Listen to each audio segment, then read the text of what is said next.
Hello दोस्तों, मैं हूं दिनेश किवोरा। स्वागत है आपका डेली न्यूज इंडिया 1.0 के इस कार्यक्रम में। दोस्तों, हिजबुल्लाह ने एक कमाल कर दिया है। अब ये चर्चा का विषय बन गया है।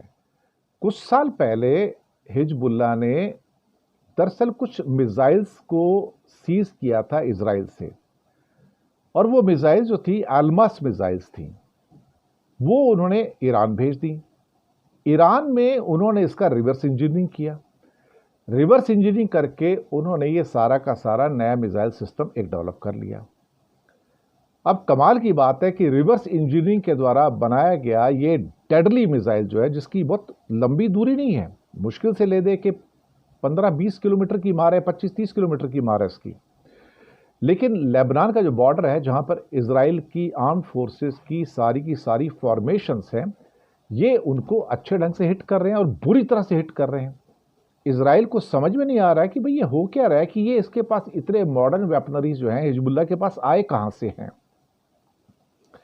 और ये रिवर्स इंजीनियरिंग करके उसकी कॉपी करके, क्योंकि इनका प्रेसिशन बहुत है, 1 मीटर इधर उधर करके जहां हिट कर रहे हैं वहां हिट कर जाते हैं। और ये टॉप से आके नीचे आके हिट करते, साइड से हिट नहीं करते, तो ये और भी खतरनाक है।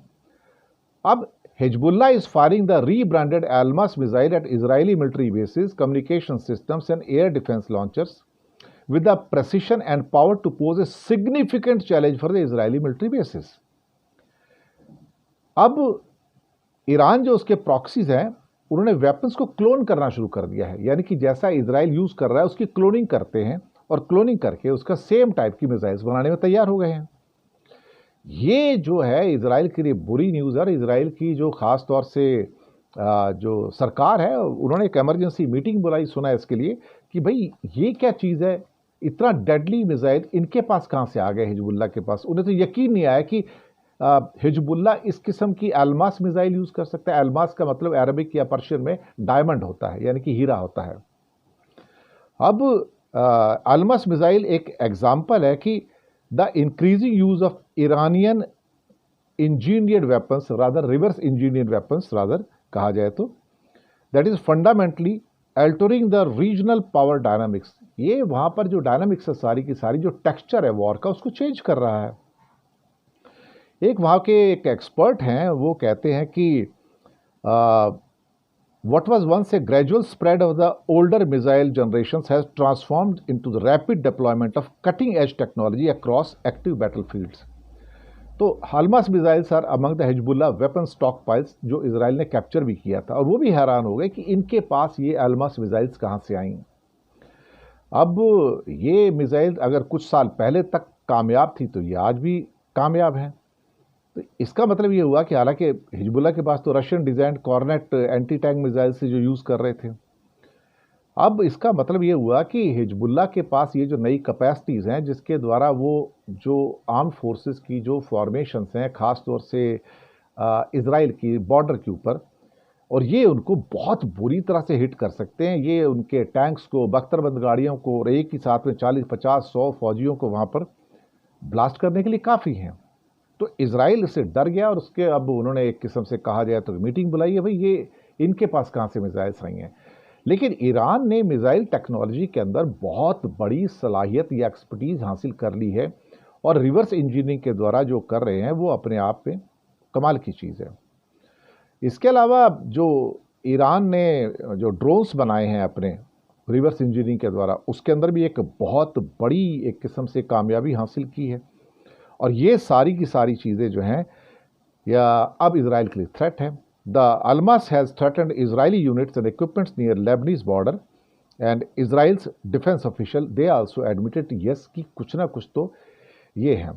तो क्या इसको ये माना जाए कि ईरान जो है अपनी प्रॉक्सीज के द्वारा, एक किस्म से देखा जाए तो एक इस किस्म के जो अटैक हैं उसके ड्रोन्स के द्वारा या ये अल्मास मिसाइल के द्वारा, ये शायद हो सकता है कि एक बड़ा जो है खतरा वो पैदा कर रहे हैं।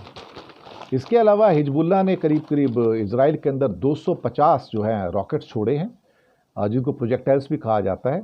और ये दरअसल क्या आता है कि काफ़ी क्या कहते हैं कि लीथल अटैक है।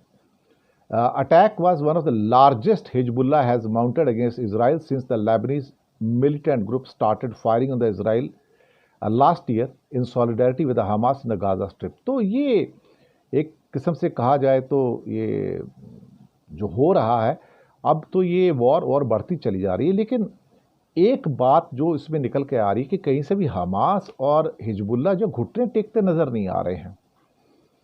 ये इजराइल को भी अब तंग करना शुरू हो गया कि इजराइल भी सोच रहा है कि अल्टीमेटली हो क्या रहा है। On Sunday the waves of air red sirens blared throughout the much of the Israel, including the Tel Aviv area and the hilltop town of Safed. Israel's military said around 250 rockets or projectiles, a term usually referring to rockets, had been launched as of the evening and some were intercepted by air defense systems.